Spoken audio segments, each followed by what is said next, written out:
Hello everyone, welcome back to the next video. In this video I will show you how you can set up or use authentication in Genkit with Node.js and Gemini. So let's get started. So first you require Node.js version 20 plus installed. Once you have that, you here you can see I've just created one sample folder. You can name it whatever you feel like. I've just named it as first.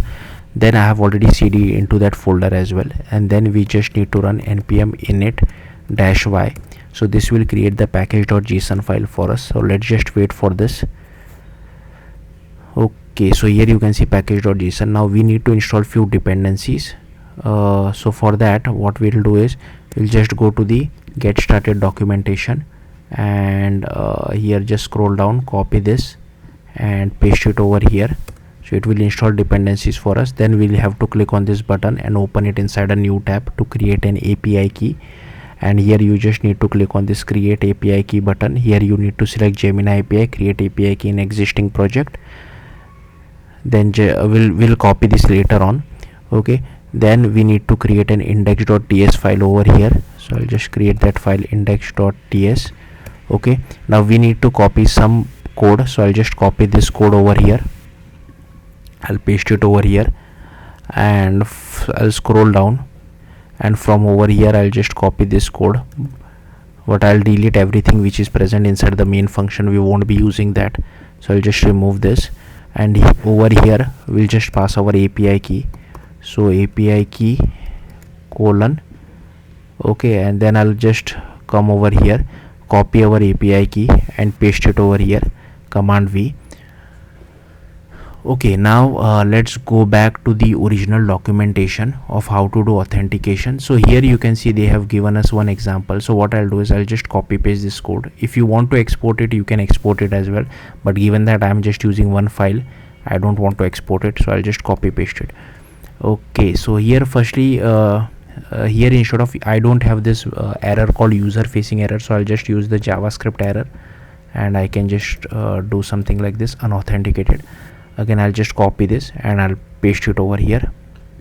I'll explain it in a bit.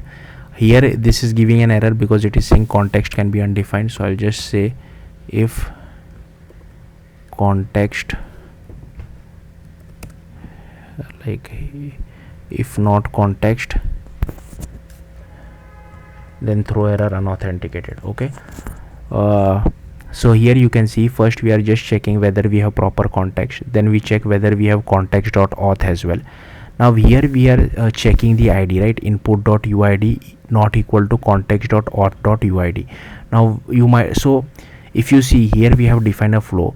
This flow name can be anything. It accepts a UID. Now instead of a UID you can accept a token as well. It's up to you what you want to accept. And here we are just saying a profile summary, but here instead of profile summary I can just pass is authenticated. Okay, and this can be a boolean as well. So given that the input is UID, that's why we are passing UID over here. Ignore this UID for now, we'll come back to this. Now here I'll have to change the output as well to something like this, right? Because the output should contain is authenticated and it should be of type boolean. That's why I've done it over here. If you want to add more logic, you can add more logic over here as well. Now you don't need to always do this stuff, right? So suppose over here I'm getting a token, okay, and then I will have to write token over here.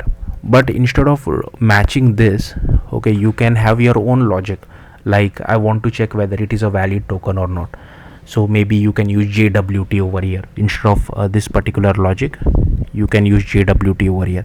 The problem with this logic is you will have to pass this token as well as UID in the input itself. Okay, and now you might be wondering how is this always needs to be UID? No, it can be anything.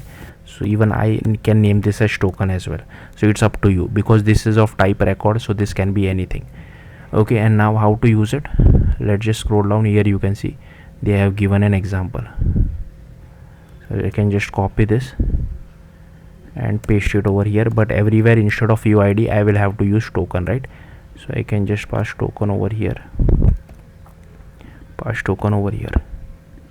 Here we'll just get our data, const data equal to, and here I can just log that data.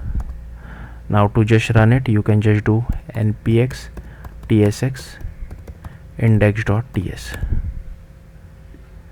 So let's just wait for this.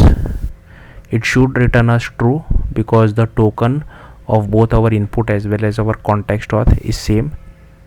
If you have given it some different, here you can see we are getting it as is authenticated as true. So hopefully you got the point. If you want, you can just give this a different thing, then it will return it as false. So here you can see it is giving an error saying permission denied. So hopefully you got the point. Yeah, that's it. If you have any questions, do let me know in the comments. Thank you for watching. Bye.